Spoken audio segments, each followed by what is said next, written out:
बिस्मिल्लाहिर्रहमानिर्रहीम। मेरे अब्बा बहुत बड़े कारोबार के मालिक थे। मैं इकलौती बेटी थी। अब्बा ने मेरे लिए एक गरीब घर का लड़का ढूंढा।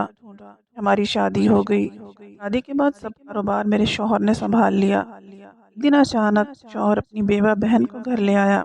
रात को मैं उसके कमरे से अपने शौहर को निकलते देखती। एक दिन मैं रात को शौहर के पीछे गई और शौहर ने जो अपनी बहन के साथ किया देखकर मेरे तो होश उड़ गए। मेरा शौहर दफ्तर गया हुआ था।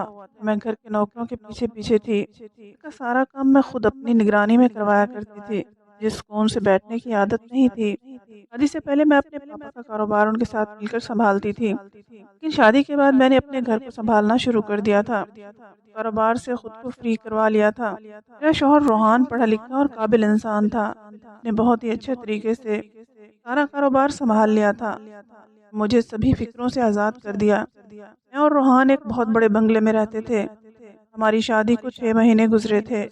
6 महीने मेरी ज़िंदगी में बहुत ही खुशी भरे थे। रोहान ने मेरा बहुत ख़्याल रखा था। मैंने रोहान के लिए खाना तैयार करवाना शुरू कर दिया, कि वो दोपहर का खाना घर में मेरे साथ ही खाया करते थे। रोहान के आने से पहले मैं भी तैयार हो गई। मैंने सोचा आज मैं उन्हें ऑफिस वापस नहीं जाने दूंगी, बल्कि उनके साथ कुछ शॉपिंग करने के लिए जाऊंगी। रोहान जब वापस आए तो वो अकेले नहीं थे, बल्कि उनके साथ एक औरत भी थी जिसे मैं पहली बार देख रही थी। रोहान ने मुझे बताया कि ये उनकी बहन रिदा है। अपने ससुराल वालों के साथ रहा करती थी, लेकिन अब उनके ससुराल वालों ने उसे घर से निकाल दिया।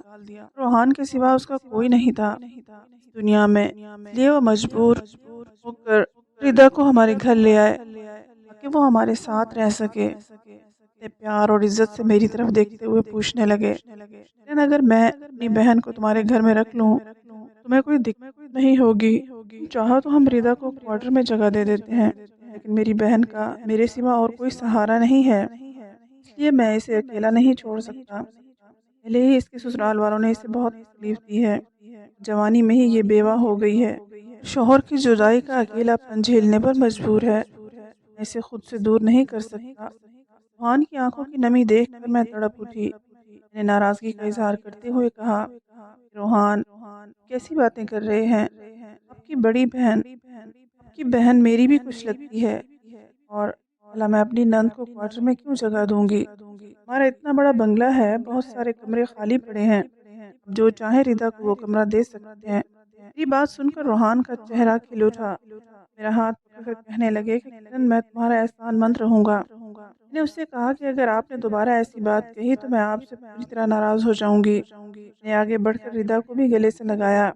रोहान से कहा कि आप इसे अपने कमरे में ले जाएं, सबके लिए खाना लगाती हूँ। रोहान ने रिदा को हमारे बराबर वाले कमरे में जगह दे दी।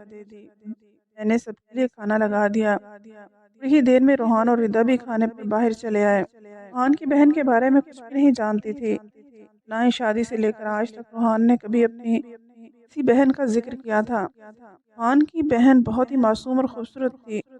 सर झुकाए बैठी खाना खा रही थी। मैं अंदर ही अंदर सोच रही थी, किस्मत ने उस बेचारी पर कैसा सितम ढाया है। मेरी जवानी में ही बेवा हो गई, कोई सहारा भी नहीं बचा। थोड़ी देर के बाद जब रोहान मेरे कमरे में आए, मैंने उनसे पूछा कि आपने आज तक कभी भी मुझसे अपनी बहन का जिक्र नहीं किया। कि बहन तो बहुत प्यारी है, मुझे पहले ही उसके बारे में बता दे तो हम खुद उसके ससुराल लेने जाते। कहने लगे कि रिदा ने अपनी पसंद से शादी की थी। पापा और अम्मी के इंतकाल से पहले ही सारे रिश्ते ख़त्म कर लिए थे। कुछ दिनों पहले ही मुझे पता चला कि रिदा का शौहर फौत हो गया और वो बेवा हो गई है। उससे ससुराल वाले उस पर जुल्म कर रहे हैं। मुझसे रहा नहीं गया। मैं उससे मिलने के लिए चला गया।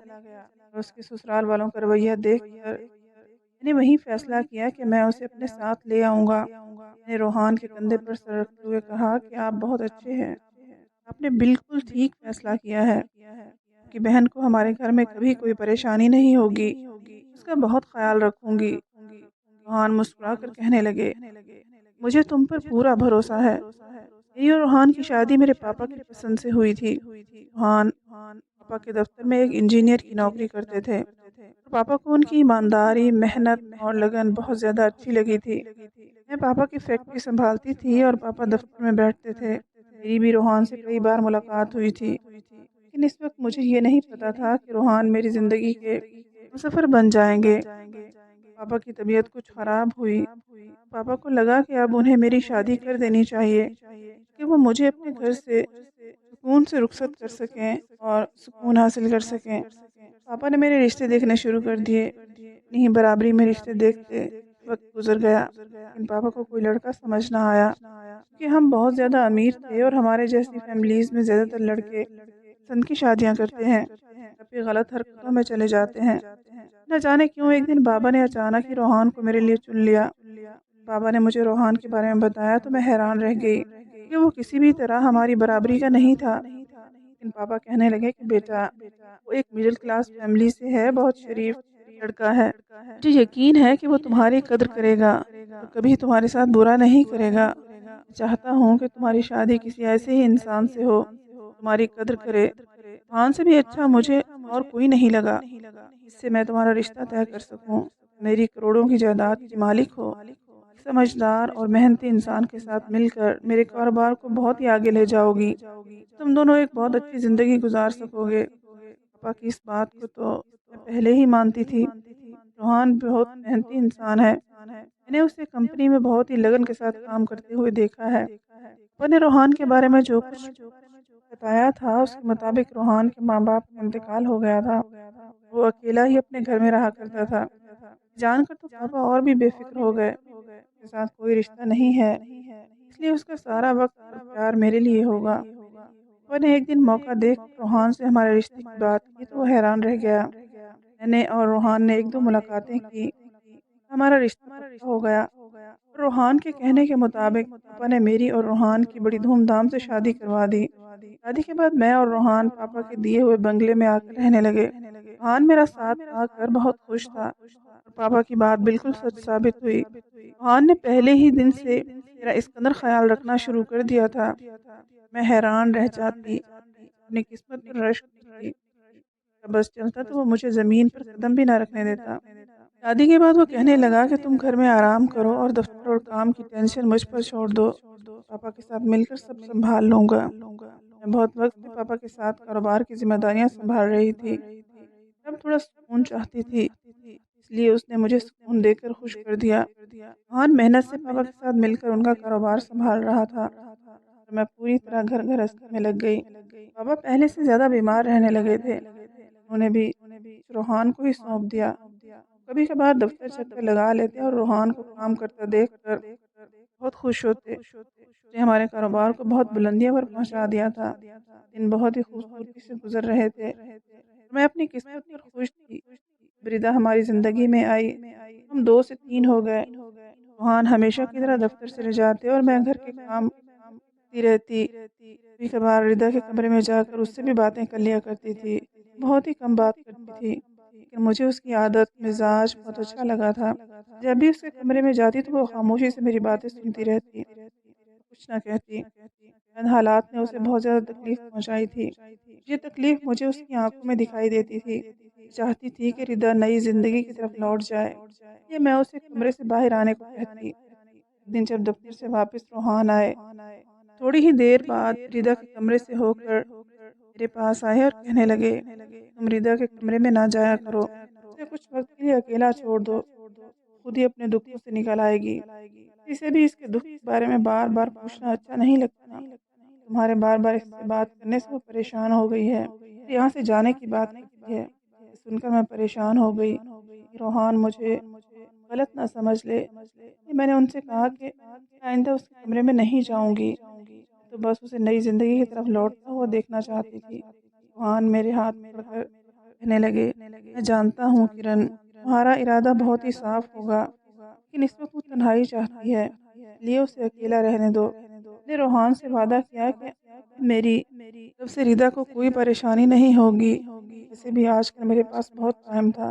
रात को जल्दी सोने लगी थी और सुबह बहुत देर से मेरी आँख खुलती थी। रोहान मेरे उठने से पहले दफ्तर जा चुके होते थे। बहुत कम वक़्त में मुझे उनके लिए खाना तैयार करवाना होता था।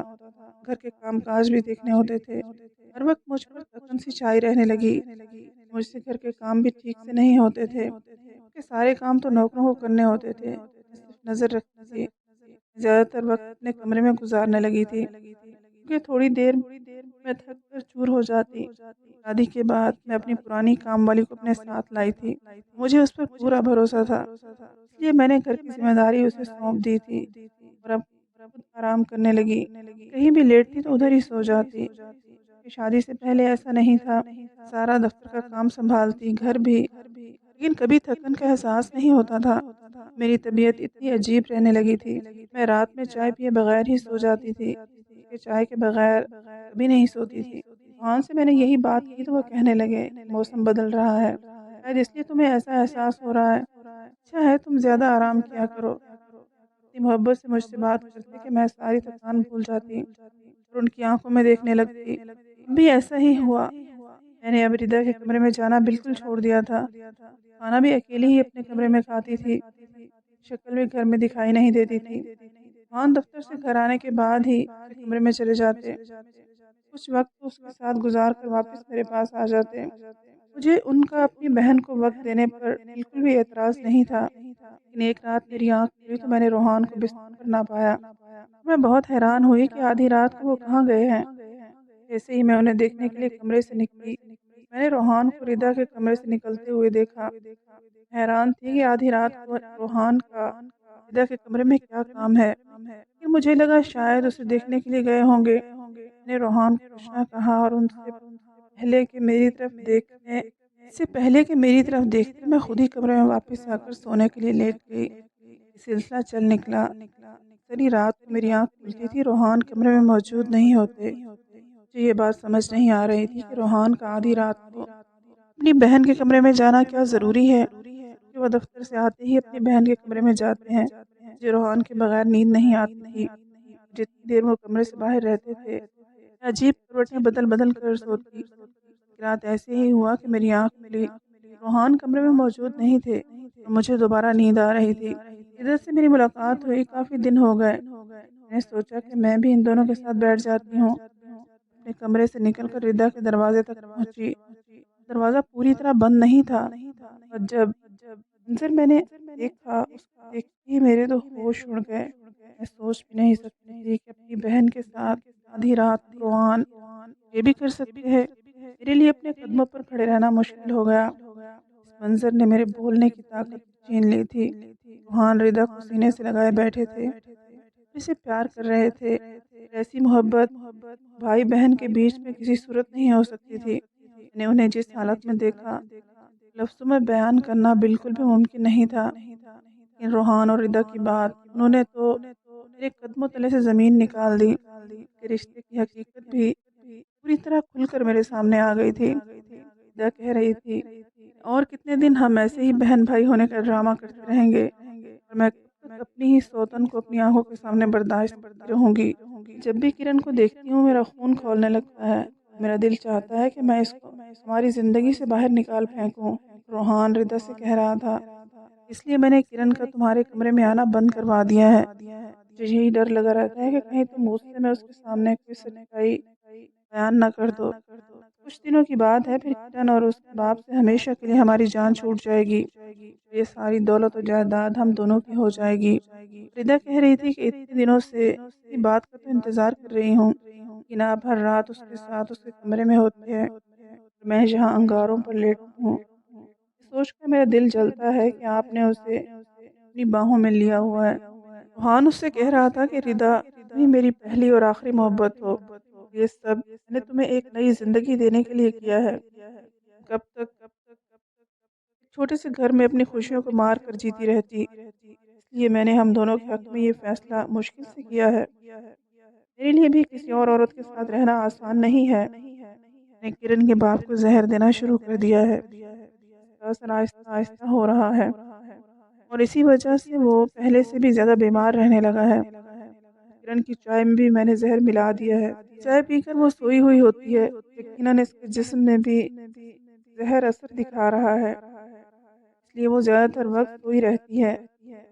मैं भी इसलिए इतनी आसानी से तुम्हारे पास आ जाता हूँ कि मुझे पता है कि वो एक बार सो जाएगी, फिर सुबह ही उठेगी। कुछ दिन और बर्दाश्त कर लो, फिर किरण और उसके बाप का किस्सा हमेशा के लिए ख़त्म हो जाएगा।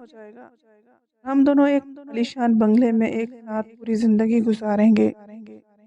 रिदा से अपनी बेतहाशा मोहब्बत का पूरी तरह इजहार कर रहा था।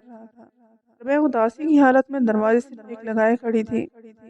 कैसे यकीन कर लेती कि मेरे बाप ने जिसे सीधा सादा और शरीफ इंसान समझकर मेरे लिए पसंद किया था, इस कदर धोखेबाज था। सुहान के लिए मैं सिर्फ और सिर्फ एक तिजोरी की चाबी थी, जिसको पाने से उसकी ज़िंदगी बदलने वाली थी। मेरे बाप को भी उसने मौत के करीब पहुंचा दिया था। वो जल्द ही मुझसे छुटकारा पाना चाहता था। उसे बहुत अच्छी तरह मालूम था कि मेरे और मेरे बाप के मरने के बाद सब खुद ब खुद उसके हवाले हो जाएगा। इसलिए वो हमारे आगे बनने का ड्रामा करता था। मुझे एकदम चक्कर महसूस होने लगे थे। इस समय कमज़ोरी तो पहले ही थी, इसलिए मैं लड़खड़ा गई। रूहान को और रिदा को मेरी मौजूदगी का एहसास हो गया। जैसे ही उन दोनों को मेरी मौजूदगी का एहसास हुआ, उनकी नज़र मुझ पर पड़ी। उनके चेहरे का रंग बदल गया। रूहान को तो इस बात का पता भी नहीं था। मैं पिछले कई दिनों से चाय नहीं पी रही थी और शायद इसलिए मुझे रात के वक्त नींद नहीं आती थी कि मैं सुबह चाय पीती और सारा दिन नशे में रहती। रूहान हैरत से कहने लगा, किरण तुम यहाँ क्या कर रही हो? तो रिदा को देखने के लिए आया था। रूहान को महसूस नहीं हुआ था कि मैंने इन दोनों की सारी बातें सुन ली हैं। उन्हें एक साथ देख लिया है। सही वक्त नहीं था मैं रोहान को ये बताती कि मैं सच्चाई जान गई हूँ। इसलिए मैंने झूठ का सहारा लिया और रोहान से कहा कि मुझे नींद नहीं आ रही थी, इसलिए मैं उसे बुलाने के लिए आई हूँ। रोहान मरे कदमों से मेरे साथ कमरे में लौट आया। सारी रात मैंने बहुत मुश्किल से अपने आंसुओं को रोक कर रखा था। मैं उससे बहुत ज़्यादा मोहब्बत करने लगी थी। मैंने दिल से उसे अपना माना था, लेकिन उसने मेरे एतबार को तबाह कर दिया था। वो होते ही रोहान दफ्तर के लिए निकल गया। मैंने मौका देखकर एसएचओ साहब को फ़ोन मिलाया। मेरे पापा के दोस्त हैं। ने रोते हुए सारी हकीकत बताई। उन्होंने मुझे यकीन दिलाया कि वो सब ठीक कर देंगे। थोड़ी ही देर में कुछ पुलिस वाले हमारे घर चले आए और सबसे पहले रिदा को कमरे में बंद कर दिया। मेरी चाय की पत्ती को अपने कब्जे में लेकर उन्होंने इसका टेस्ट करवाने के लिए भेज दिया। ये साबित हो सके कि रोहान ने मुझे जहर देने की कोशिश की है। लेडी कांस्टेबल को बुलाकर रिदा से भी पूछताछ शुरू कर दी। वो भी किसी तोते की तरह सच बोलती चली गई। रोहान जानता था कि मेरे पापा मेरे लिए रिश्ते देख रहे हैं, इसलिए उसने सबसे पहले रिदा को छोड़कर एक दूसरा घर किराए पर ले लिया। जानबूझकर पापा की नज़रों के आगे हीरो बन गया, जो उसकी किस्मत रंग दिखा गई और पापा को अपने जाल में फंसाने में कामयाब हो गया। रोहान ने रिदा से पसंद की शादी की थी। अब वो दोनों गरीबी के हाथों तंग आ चुके थे। एक अच्छी ज़िंदगी गुजारना चाहते थे, इसलिए उन्होंने मेरी ज़िंदगी बर्बाद करने का फैसला किया। रोहान इस कदर घटिया बन गया, उसने मेरी और मेरे बाप की जान लेने को भी मुश्किल न समझा। रिदा के बयान ने सारे वाक़ये को इस कदर आसान बना दिया था। एसएचओ साहब ने फ़ौरन ही रोहान को भी गिरफ्तार कर लिया। मैंने मुकदमा दर्ज कर दिया था। अपने पापा का इलाज करवाना शुरू कर दिया। उनके जिस्म में काफ़ी जहर फैल चुका था, जिसकी वजह से वो बिस्तर पर गिर गए थे। आज रोहान और रिदा जेल की सुराहों के पीछे थे, अपने लालच का अंजाम भुगत रहे थे। मैंने और पापा ने नए सिरे से कारोबार को देखना शुरू कर दिया था। हम अपनी ज़िंदगी में आगे बढ़ गए थे। कभी-कभी कुछ लोग जैसे दिखाई देते हैं वैसे बिल्कुल नहीं होते। इसलिए अपनी बेटियों की किस्मत का फैसला करते हुए अच्छी तरह छानबीन ज़रूर कर लेनी चाहिए। अल्लाह ताला तमाम बेटियों के नसीब में खुशियाँ दे। आमीन। उम्मीद है आपको हमारी आज की कहानी पसंद आई होगी। मज़ीद कहानियों के लिए चैनल को सब्सक्राइब कर लें। अगली कहानी तक इजाज़त दें। अल्लाह हाफ़िज़।